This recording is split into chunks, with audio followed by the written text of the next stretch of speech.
จ้าฮู้ล่ะบ่ว่าสถาบันการเงินของเฮามีผลิตภัณฑ์ใหม่เอิ้นว่าประกันชีวิตเงินกู้ประกันชีวิตเงินกู้ประกันชีวิตเงินกู้แม่นหยังประกันชีวิตเงินกู้เป็นบริการของสถาบันการเงินจุลภาคเอกพัฒนามีหน้าที่ช่วยเหลือลูกค้าของ EMI เมื่อต้องพบกับเรื่องร้ายถึงขั้นเสียชีวิตเดี๋ยวให้ค่อยอธิบายให้เจ้าตื่มดีบ่เดี๋ยวค่อยคิดออกละมีลูกค้าเฮาชื่อลุงบุญมีเพิ่นหาก็เสียชีวิตย้อนอุบัติเหตุค่อยคิดว่าเฮาเฝ้าไปอธิบายให้ครอบครัวของเราฮู้ก่อนดีกว่าแล้วเจ้าก็อธิบายให้ค่อยน้ำลดระหว่างทางเฮาไปหาครอบครัวลุงบุญมีจะดีกว่าหวะจังซั่นก็ดีเลยไปเลยสั่น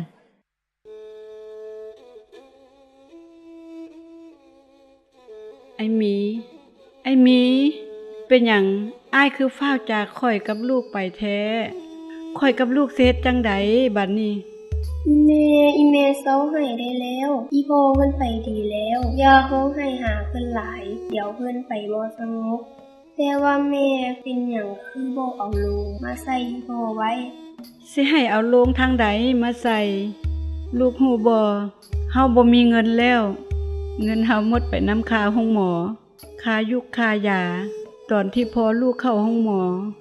ปานนั้นก็ยังกู้เอาชีวิตลาวมาบ่ได้ซ้ำเฮายังต้องจ่ายค่างวดเงินกู้ที่เฮาเอามาเฮ็ดธุรกิจในมมนี่อีกจักสิเฮ็ดจังได๋อีเมเบิ่งพุ่นพนักงานสถาบันการเงินเอกพัฒนามาแล้วฮะตายคักๆสิบอกพนักงานว่าแนวใดนี่เนาะสบายดีป้าสมศรีพวกเฮาเสียใจนำการจากไปของลุงบุญมีหลายๆโดยขอบใจละลายเด้ออ้าวเอ้ยพวกเอามาปรึกษาเกี่ยวกับเงินกู้บ่จะเฮ็ดแนวใดน้อตอนลุงบุญมีเสียชีวิตเงินจัดงานศพก็ยังบ่เพียงพอและยังมีรายจ่ายอื่นๆอีกแม่นแล้วป้าพวกเฮามีข่าวมาบอกป้าเกี่ยวกับเงินกู้ที่ป้าไปยืมมาตอนนี้ป้าบ่ต้องกังวลละเด้อเกี่ยวกับค่างวดเงินกู้ป้าจื้อได้บ่จำนวนเงินที่ป้ากับลุงบุญมีได้จ่ายเพิ่มในตอนรับเงินกู้เบื้องต้นเงินจำนวนดังกล่าวได้เก็บเข้าไว้เพื่อใช้กับประกันชีวิตลุงบุญมีผัวของป้าเสียชีวิตย้อนอุบัติเหตุบริษัทประกันภัยจะจ่ายเงินกู้ที่เหลือให้ป้า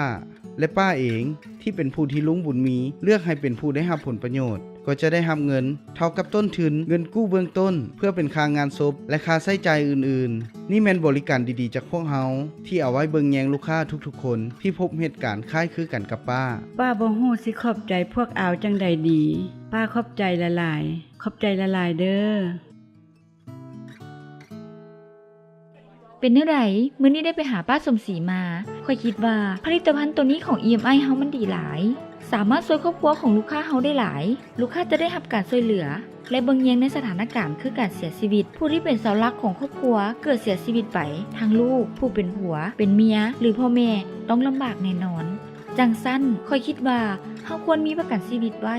แม่นละการซื้อประกันชีวิตเงินกู้บ่ว่าจะเสียชีวิตหรือเกิดอุบัติเหตุเพียงแต่จ่ายเงินเพิ่มอีกหน่อยหนึ่งเข้าในงวดเงินกู้ของเฮาลูกค้าก็จะได้รับบริการของประกันชีวิตเงินกู้ทันทีประกันชีวิตเงินกู้แม่นบริการทางการเงินที่ช่วยป้องกันความเสี่ยงทั้งสถาบันที่ผู้ที่เป็นเสาหลักของครอบครัวที่ถูกเลือกให้เป็นผู้ที่ได้รับผลประโยชน์จะได้รับเงินเท่ากับต้นทุนเงินกู้เบื้องต้นและหนี้ที่ยังค้างกับทาง EMI บริษัทประกันภัยก็จะเป็นผู้จ่ายให้โดยอิงใส่ตารางการชำระบ่มีไผอยากให้เรื่องแบบนี้เกิดขึ้นกับครอบครัวดอกแต่ถ้ามันเกิดเฮาก็ควรจะมีสิ่งที่ช่วยแบ่งเบาเฮา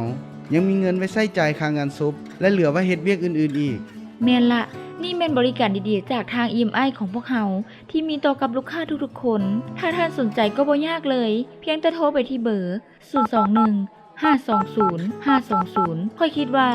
มื้อนี้พอเท่านี้ก่อนโชคดีพบกันใหม่โอกาสหน้า